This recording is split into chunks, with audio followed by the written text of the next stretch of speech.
Traditional leather manufacturing is one of the most harmful industries on our planet. It is bad for our rivers and oceans, our land, our climate, and our planet. Leather is bad. We looked to Mother Earth to reinvent it. The Project Blue Mela collection is made using discarded apple skins. The apple skins are a byproduct of the fruit juice industry.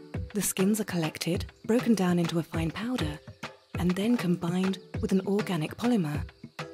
This innovative eco-friendly material is stronger than traditional leather and is built to last. All of our designs come with a 1-year warranty as standard. We offer a range of collars, leashes, harnesses, and poopbag holders that are handmade by Italian artisans. Not only do these look great, they offer many benefits for the environment. Our processes use less water. There are no harmful chemicals used in our production. No cows, so less methane emission. 100% cruelty-free. PETA-approved vegan. We are launching this new innovation as an exclusive first on Kickstarter. The products are now available for pre-order, and we will ship the goods in January 2021. Project Blue is on a mission to revolutionize the pet industry. We welcome you to join us on our journey.